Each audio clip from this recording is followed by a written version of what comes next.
All right. How y'all doing today? No, this is Josh from KeepItTechie. What's up, Kenny Conjo? What's up, Third Ward, Columbia? I appreciate you guys being here. Thank you all for being here. Today is I think this is my 16th Tech Talk. And today, I got another special guest in the building. He's normally in the chat or whatever. He has his own channel, but today I have Professor Black Ops, and he has a lot of experience in different areas of IT. And I'm looking forward to picking his brain and just doing a quick interview with him, try to get some information out there for people that are trying to get into the IT field. So, welcome. Thank you guys for being here. If this is your first time being here, please like, share, and subscribe to the channel. You know what I'm saying? I try to do these videos once a week on the weekends. And happy Halloween to everybody. I appreciate you guys being here. But how you doing, Professor Black Ops? Thanks for being here, man. I appreciate it, man. Thanks for having me on. AK, you just called me old with all the experience, but I appreciate being here, man. Oh, Thanks for having me. It's all good. It's all good. For sure, man. Hey, and also let me give a few more shout outs. What's up, E-Man, Perry, Alex Jackson. Did I say Kenny Conjo? What's up, Kenny Conjo? I appreciate it. Yeah, that music is from Epidemic Sounds. I'll talk about it. I'll do a video on it or whatever. So it's like free copyright music or free music that you can use, but you got to pay for it. You know what I'm saying? Like monthly or whatever. But anyway, like I said, thank you for being here, Professor Black Ops. First thing I like to do is allow my guests to, introduce themselves as well as give a little bit about their background in IT. Okay, that's fine. You just introduced me. Like you said, I have a YouTube channel. I got 30 years of IT background. Like I said, I've been in the game for a very long time. I actually started programming in 1984, man. I was into a vocational school in high school where they actually taught COBOL, RPG, Fortran, and PL1. So I've been in the game for mainframes and mini computers before they were actually networking, man. We were actually taking floppy disks, 5 1/4, and running them into the computer. I graduated with a computer science degree in 1990. I also got an MBA in 1995. Okay. My big jobs is I worked for the Department of Defense for 10 years.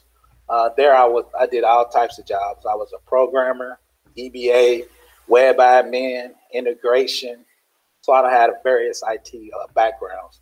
When I was there, that's actually how I got into security. They do a thing called FISMA, and it does NIST, and you got to get an ATO, an authority to operate actually a computer system. That means the government's got to sign off. That's actually where I got into security in that field. So that's kind of just a high level of my background. Okay. Yeah, man. You come from back in the COBOL days. Yeah, that's cool, man. But let me ask you this.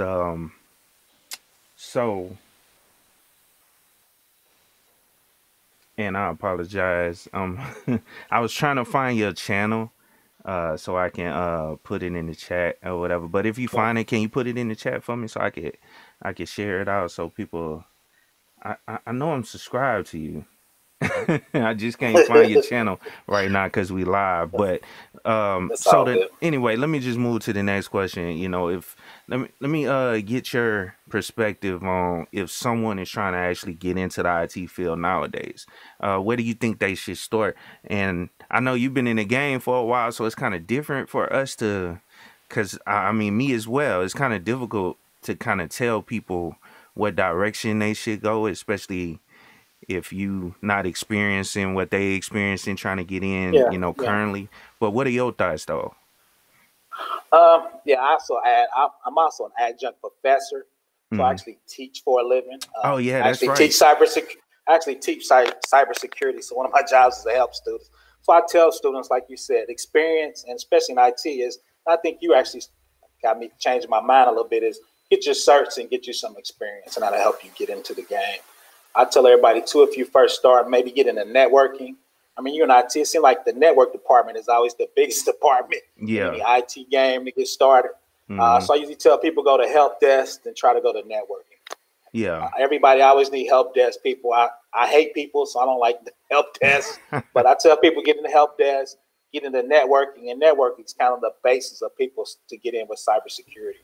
Because you're talking about routes, firewalls, all that stuff is in networking.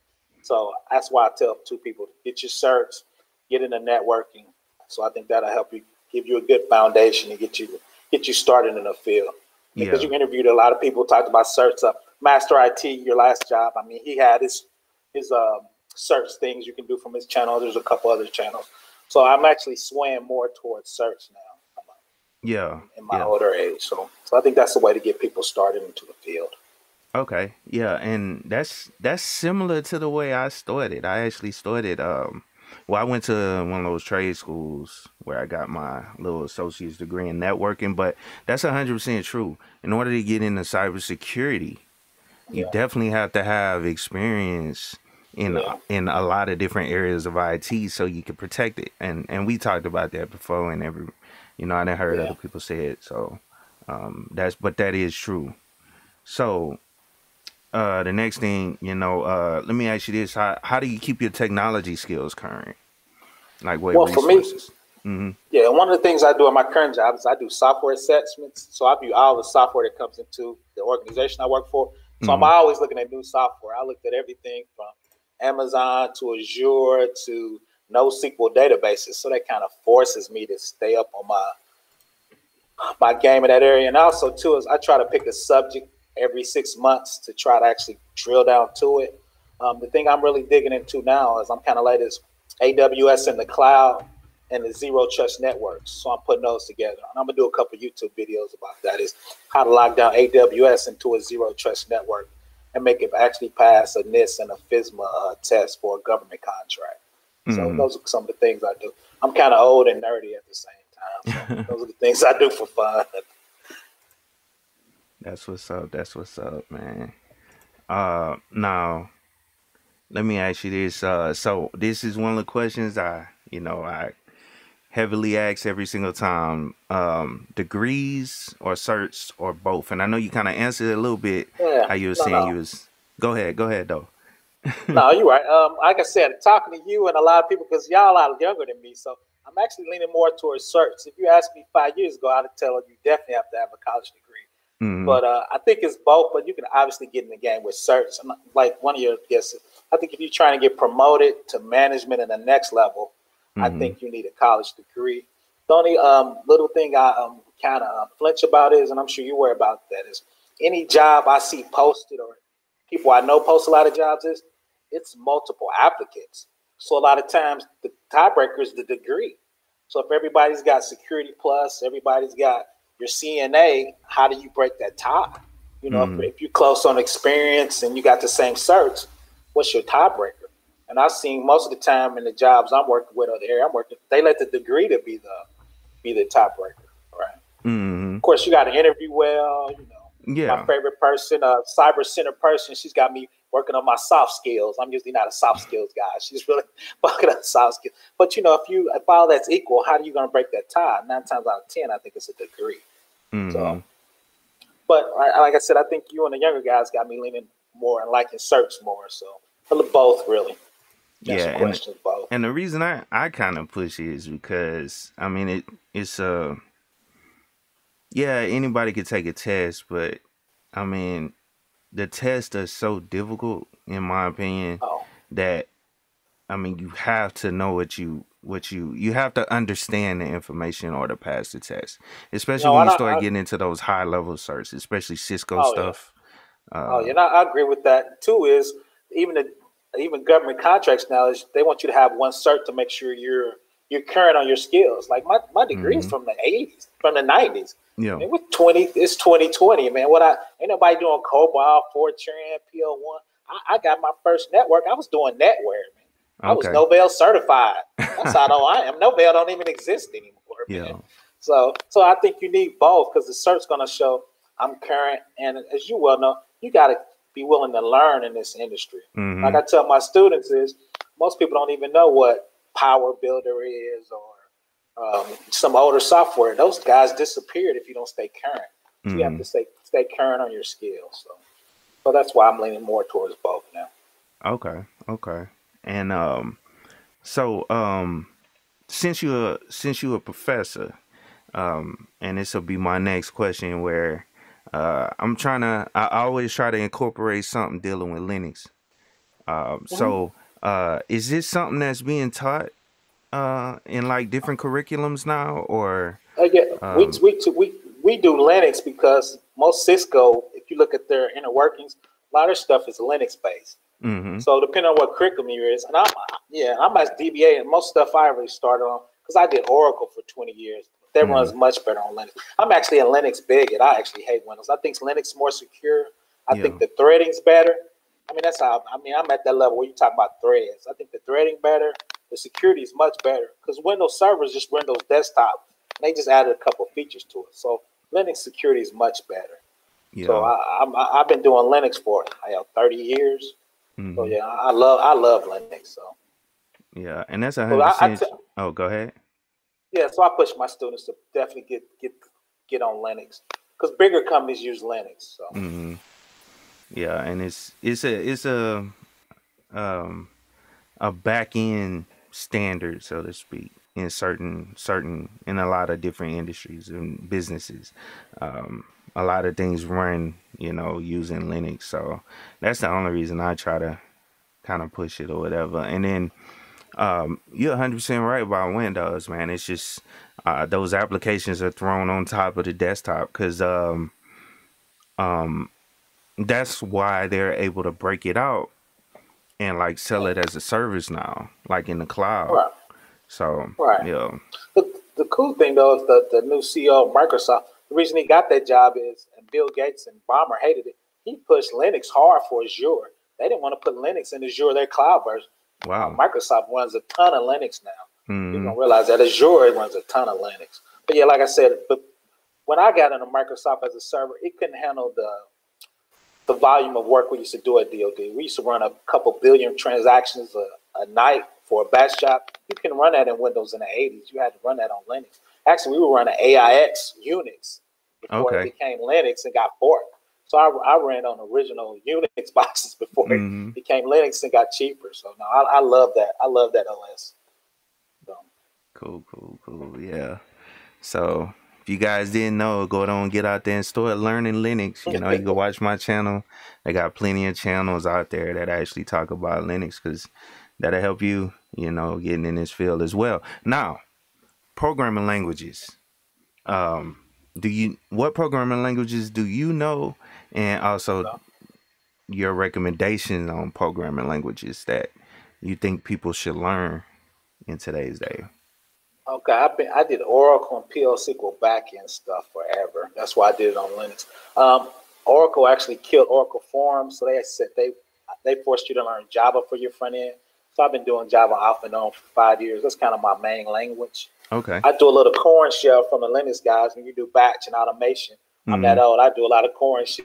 So um, everybody talked about Perl and Python is what you need to know for automation. Yeah. So like we talked, the thing on my list to learn in 2021 is going to be Python. I really get into it, roll Yeah. my sleeves up, and I'm going to take that to Amazon Web Service, and I'm going to work on automation up there for us. Some scripts, building servers, shutting down servers, building firewalls automatically. Using Mm-hmm. their tools. So that's going to be my 2021 thing. I'm actually trying to dig into. Okay. Okay. Okay. Cool. Cool.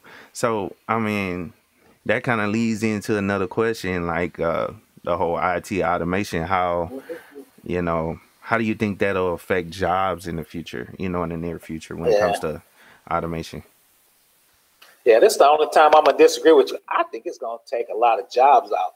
Automation because I mean, you've been on Amazon, you can spin up a click, you can spin up 1,000 VMs with like 3 or 4 people, man. That's true. And two, have you looked at serverless?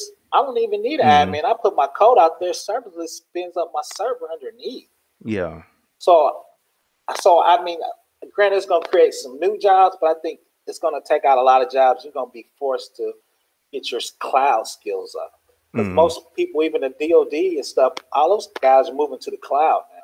Yeah. Well, I just think it's going to take a lot of people out. Well, I'm going to reframe that. It's going to take the people that don't have new skills out, and you're going to need a whole new skill set, right? Because you're going Mm-hmm. to need cloud formation. You're going to need all those Puppet and Chef, those things that build Oh yeah. those VM stuff behind the scenes for you. And that's a different skill set. Like we moving from programmers to dev operations, like we said. Now we got the DevOps mix. So I think that's the skill set you're going to need in the future. So that's why I try to tell my class, you know, I ask them, do they know what a BlackBerry is? Most of them say no. I was like, dude, that was the hottest phone 10 years ago. I know guys made 100,000. And if you don't keep your skills up, you can disappear, man. Yeah. So I think that old skill is going to be BlackBerry. So you're going to need to get on a new iPhone and you know, those type of new skills. And that's what I tell my class is every 10 years, you can make a ton of money if you jump on the newest skill set, right?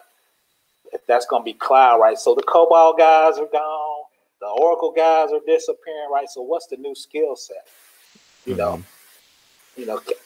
engineering cannabis, you know, he's always on his thing, you know. Blockchain, got to get on the blockchain, which is right. But what is the new skill set? Especially minorities and black people, what do we need to keep in the curve to make sure we stay in the game, right? What new skills are going to get us paid in the 2030, 2040, and 2050? That's your game. I'm about done, man. I'm in my 50s, man. I'm shutting it down. But, you know, what new skills do we need to learn to stay relevant for the future? Yeah, no, I definitely agree with you there. People need to, I mean, well, things are gonna change, and you have to stay abreast of new technologies coming out so you can, you know, stay relevant. Because if you can easily get left behind because the technology is moving so fast. And so, I mean, I agree with you there, you know, on that point. Yeah. But the thing you don't realize, you might be getting there, you still young. What I could learn in my 30s got a little harder in my 40s. Now it's real hard in the 50s, man. It's hard to kind of pick up new stuff too. Stuff gets ingrained. I remember I was laughing at the COBOL guys. Now, when I went from client server and I had to go to web, that jump was just so different going to web and object-oriented programming. Because I did hierarchical and thirds for so long, and to go for object-oriented, man, I almost didn't make it. And I was like, man, I know how those COBOL guys was feeling. That was a hard leap because it was just so fundamentally different for the stuff I did for 20 years, just learning object-oriented programming. It was just such a different thought pattern for me. So, I got you. Now, let me ask you this: what are your thoughts on cloud computing? I guess that's the wave of. Go ahead. That's the wave of the future. I did a little work in Silicon Valley. They're not letting you buy hardware. If I'm a venture capitalist and you fail, I don't want to own hardware and a server. Yeah. So you spin it up in the cloud. So if we don't work, I just shut it down. And if I need more, because most people on here don't remember. What was her name? It was a lady. She owned a cloud vendor. They used to have a sock puppet where they sold dog food and animal food. She said when she did that in the 80s, she had to buy $10 million worth of servers because around Christmas, her volume went up so high. But after Christmas, she had 50 servers. She didn't need it. She could run it on 2, but she had to buy that volume for the summer and the holidays. I mean, in Christmas. Now, if you're in the cloud, you spin up your 50 after Christmas, you shut down those 40, just run your 2, and you're not getting charged for that. You don't have to pay for all. So she said if she ran it today, she could do it with $200,000. She said she ended up spending $10 million on technology like that. You don't need to do that. You click a button and give Amazon your credit card or Azure or Google, spin you up 3 or 4 VMs, put your web server, app server in there, and you rolling. Yeah, and it's crazy because I posted an article a while back, and this was, you know, about Microsoft, how they are expanding their cloud by dropping data centers under the ocean. Oh yeah. So that it's crazy. Google got data centers in Alaska because, as you well know, most people don't realize this, servers get super hot. Yeah. They built a data center with Alaska, open up the vents and see if the Arctic air would be less than their cooling cost to run it in Silicon Valley. So there's people doing weird stuff.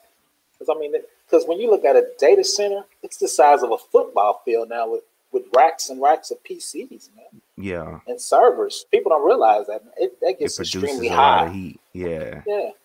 Exactly. So if you're a new business, why would you incur that cost? I just spin up my servers in the cloud. I give me a couple glass to handle my desktop. And now, like we talked about, I do virtual desktops. I do Google Chrome and do virtual desktops. I don't have my expenses goes down by 90%. So I won't even need that many people on staff. So I think cloud's the future. Everybody's going to cloud. Government's going to cloud. States are going to cloud. And like I said, anytime you spin up a new business, you spin it up in the cloud. Yeah. And the cool thing is you get all that, the patching, all that stuff they do for you. Yep, that's true. Cause that's one thing I want to do a video on a little later on. Like I've spun up cloud instances. I use Google Cloud. Like I got a server up there. Well, two actually. One of them is actually running my website, KeepItTechie.com. You know, shameless plug, but you know, that's up there in the cloud or whatever. And it only took like 15 minutes to actually set it up. It gives you a public IP address. The only thing you're paying for is the connection, the data, the amount of data that's being, you know, transferred back and forth from the server. Like I spend maybe $2, $2 at the max to run my website on Google Cloud, and that's a month. So what, $20 a month to run a whole website, and you normally have to pay hosting companies what, like $30 a month or something, depending on which one you're going to. You can spin that whole thing up in the cloud. But go ahead. You just validated what I said, man. That's what we talked about. Yep. I mean, you talking about companies paying millions of dollars, man.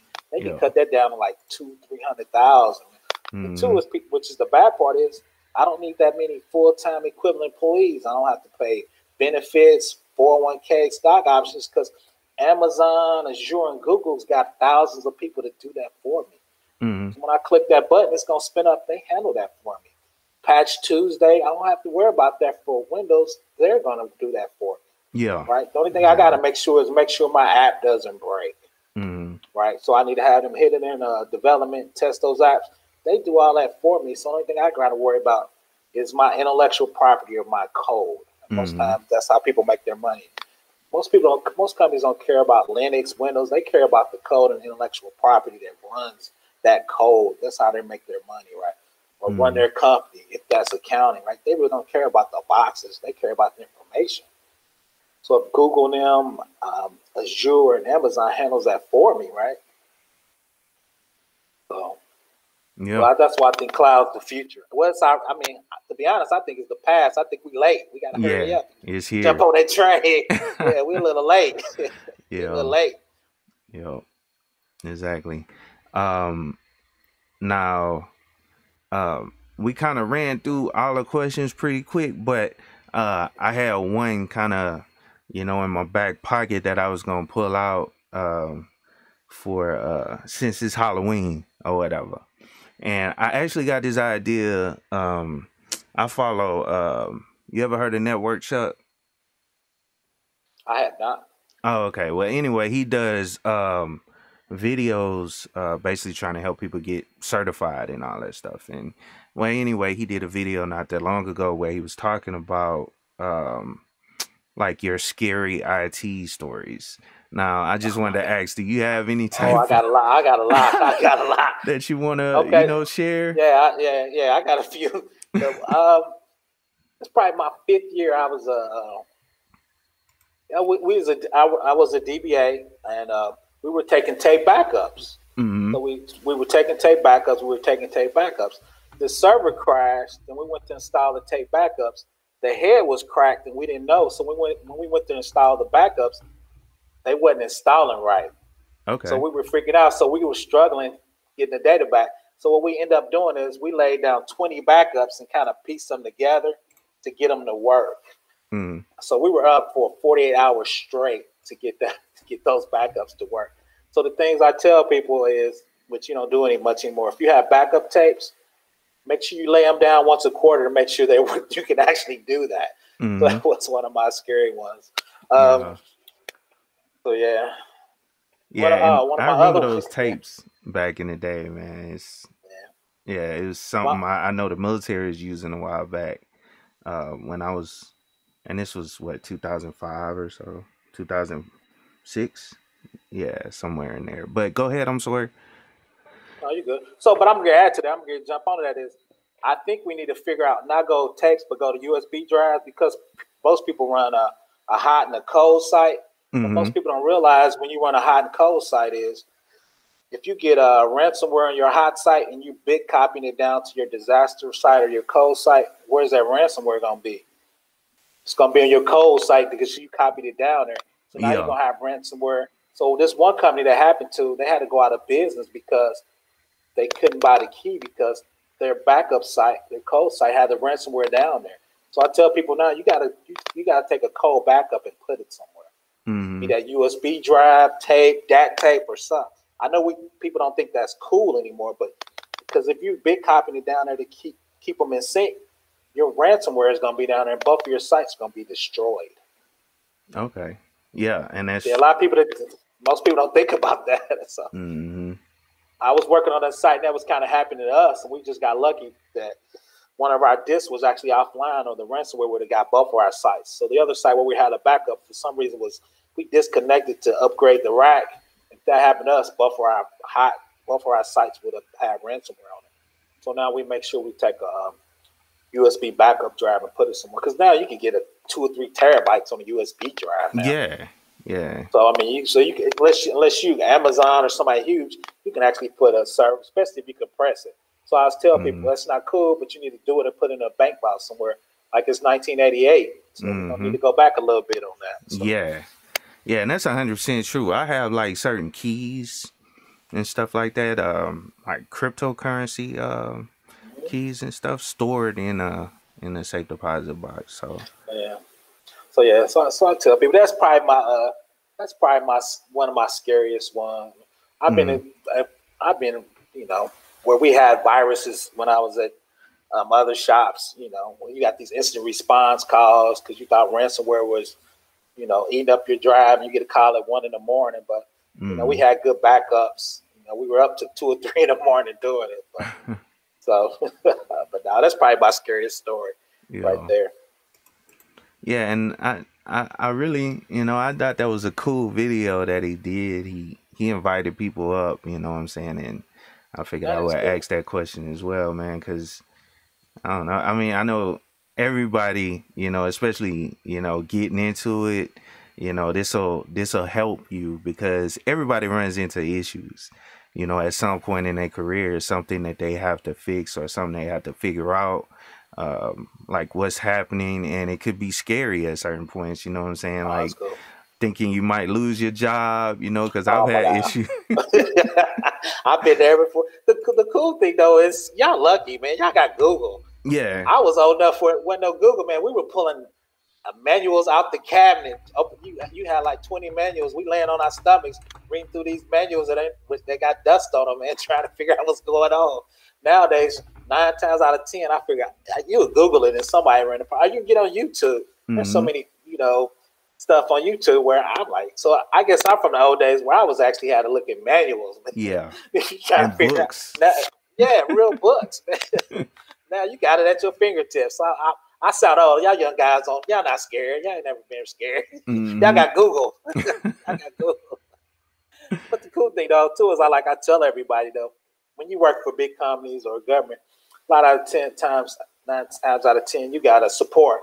You just got to put your support ticket in and have some little backup with the support tickets. But I've been at a couple small clients that didn't pay for support, so you have Yeah. to figure it out.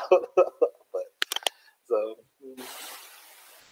But so that's pretty much it on the questions and everything. But if anybody has any questions for Professor Black Ops, and actually let me do something I've been trying to do every single time is bring up your website, your channel. So I posted his link in the chat or whatever, so you guys can check it out or whatever. Check him out, subscribe to him. He puts out great videos and everything. But if anybody has any questions, for Professor Black Ops, because um I mean you basically work for a school now, right? or? I actually work at a government client and I actually teach at night adjunct. That's kind of my Oh, give I'm back. sorry. Yeah, I'm No, sorry. you're good. Yeah. You're good. No, you're good. You're good. So yeah, I work actually in a cybersecurity area actually for a government client. My main job is a security analyst. I do all the software reviews, incident response. We actually have to get authority to operate from a government entity. So I do about 2,000 lines of paperwork. So I assist our compliance director. My job is to be in the middle of the compliance director and you.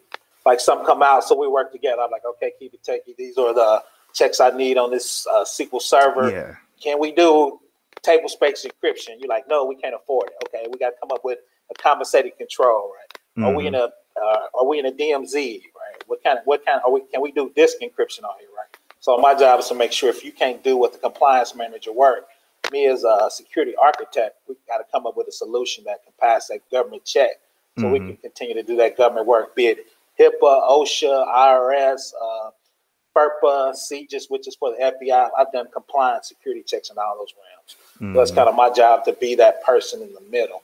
Yeah. Right. Because sometimes, I'm seeing people tell you, you got to do this check. Sometimes you're like, well, we can't.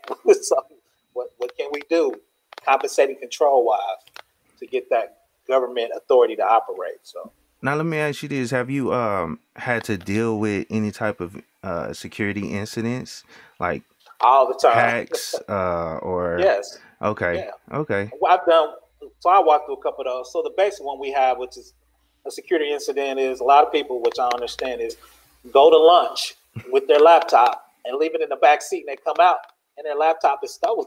So, right? Yeah. So if it's a government or state laptop, what did you have on that laptop? Did you have social security numbers, health records, FISMA information? Then if you had health records of that type, depending on what state you're in, the state has requirements that says, okay, you got to report you lost these state SSNs, right?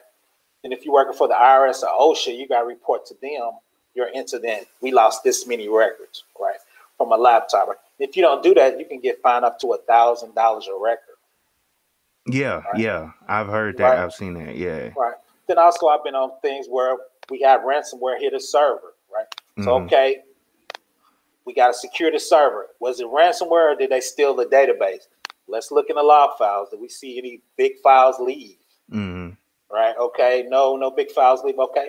Let's erase the disk. Let's figure out how did the ransomware get in? What was the vulnerability? Let's get that remediated. Right. Can we do it, or we have to get an outside service? Right.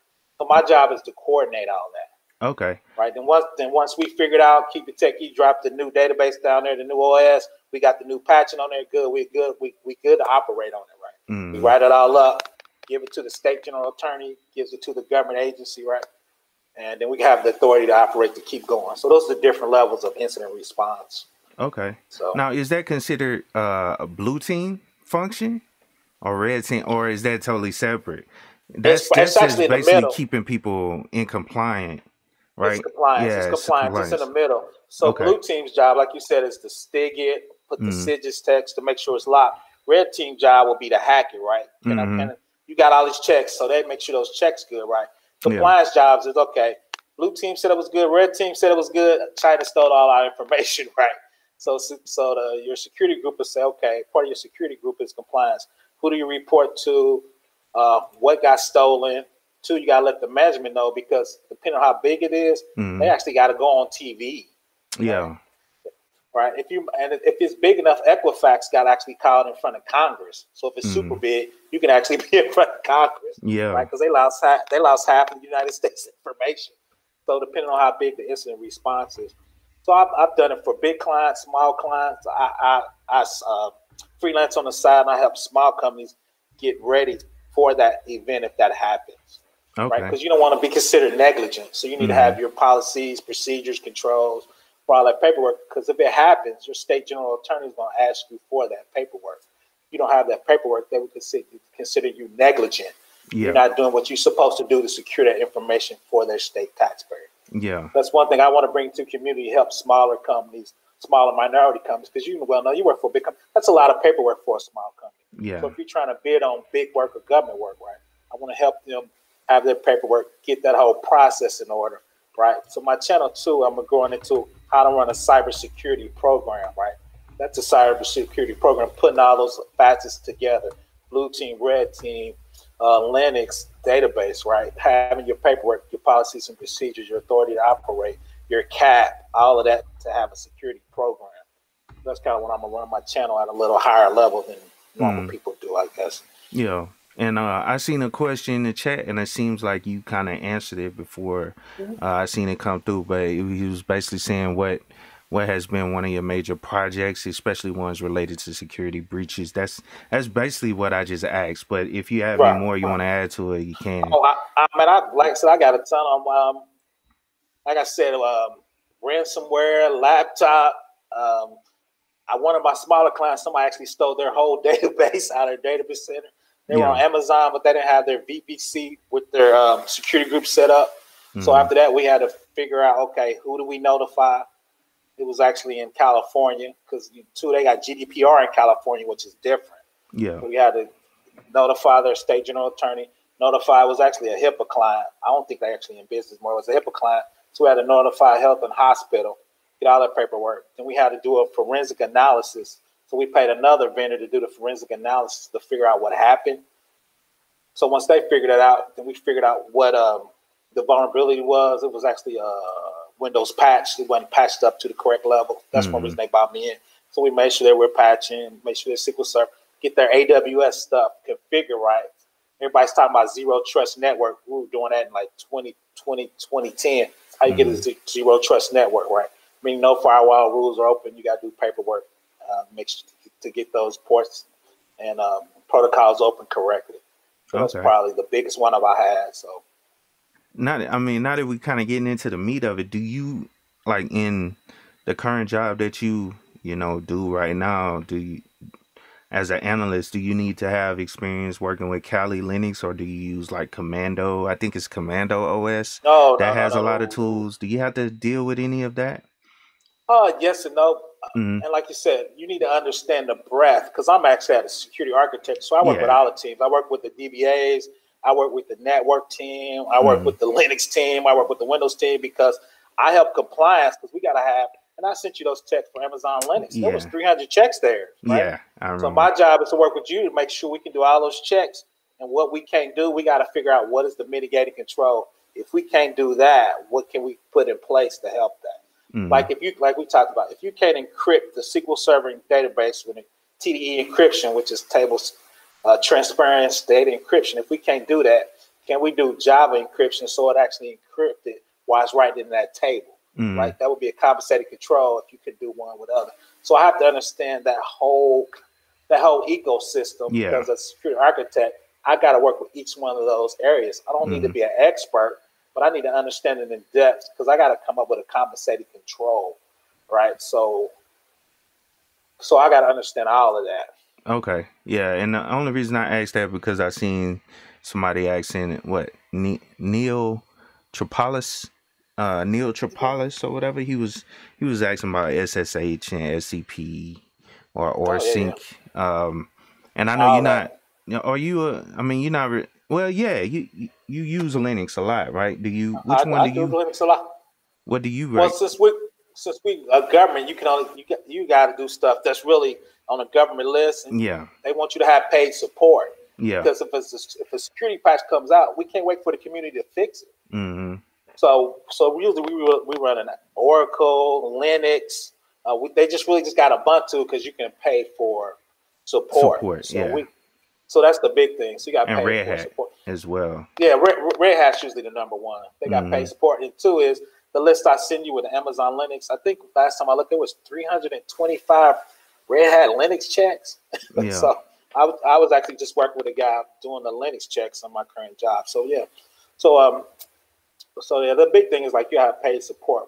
We do open source, but you got to find somebody. If there's a security patch, somebody's got to fix that ASAP. Yeah. You can't wait for the community to do that. Yeah, that's true.